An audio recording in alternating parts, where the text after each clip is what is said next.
Good evening and welcome back to Prime of Midlife. It is Wednesday evening. I am home. I am fed. The world's a happy place.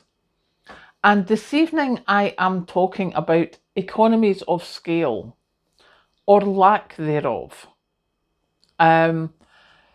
Basically, when I made the couple of jars of jam last week, and it made me think, I was so worried when the local fruit farm closed. I was like, how am I going to get my fruit? My goodness, because that was such a discounted rate. And I mean, a couple of years ago, I made 30 jars of jam. So I go through a lot of jam. But today I was thinking, I've got the 2 packs ready to make jam probably tomorrow. But the big tray of berries that I used to buy, that was like a whole afternoon of making jam. So that was a whole afternoon's time out. And yes, it meant that I made a lot of stuff and yeah, I probably saved on electricity. And that worked. However, making it slightly less at a time also works because with the size of the pot I use, with the amount of fruit that I've got in it, it means I can walk away, which I couldn't with the big pot.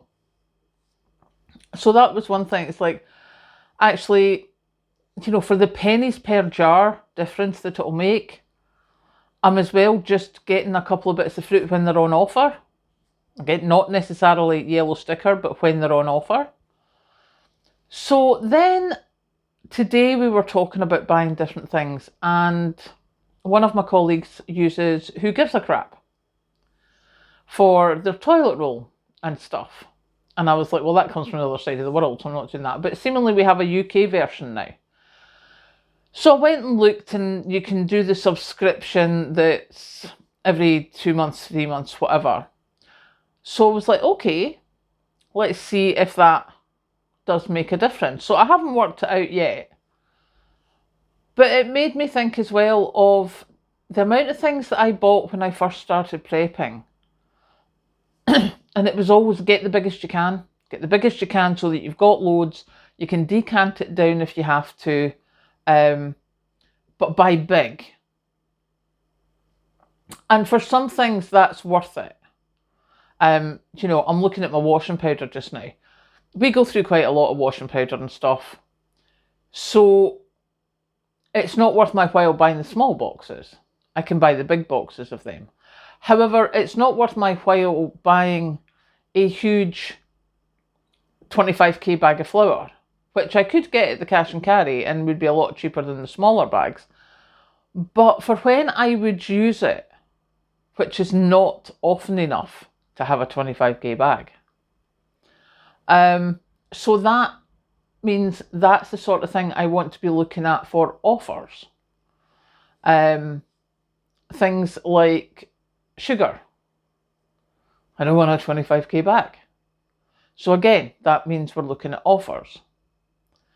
And as I was, my wee brain was churning with that, I was like, I should have thought of that earlier. Like when I first started and I bought huge bulk bags of so much stuff. And I kept buying things so that I would have a stash. But I bought it like 3 years ago and a lot of it's becoming out of date. Quite happy using out of date stuff, don't get me wrong. But as I said before, the powdered milk, I think probably because I'd had it open for so long, because it takes me so long to get through it, it has turned. It now swirls round the cup, it doesn't blend. So that one I'll have to go, but I've only just opened a new one and it seems to be working fine. So we'll just keep going with that one, which again is like very old and out of date by a couple of years. So we'll just keep going until it gets that I can't use it anymore. So it's definitely a thing of I bought so many things. As I say, like the dried milk. I have like 4 of them in the cupboard. I bought them quite a while ago. Tea bags. I bought a lot of tea bags because I cannot not have my tea. I'm still getting through them. So things like that definitely something to watch. So what I think I want to do once I get myself settled, because as you know, I'm moving the house about and things, is work out a plan for how much is too much. There's only two of us here. I mean, there was only one of us here for quite some time. How much is too much? And I would suggest that buying 5 tubs of dried milk within 6 months is too much. So, yeah, definitely something to think about, because I just thought economies of scale, buy the biggest, it gives you loads, blah, blah, blah. I'm in a small house, so storage is a thing. But also how long it will take you to use something, because we only use the powdered milk in an emergency, although I have now started using it more often. Obviously, my little tea station up the stairs, it is now getting used up there. But I should have been doing that a long time ago. So I need to work out a sort of level of how much I need.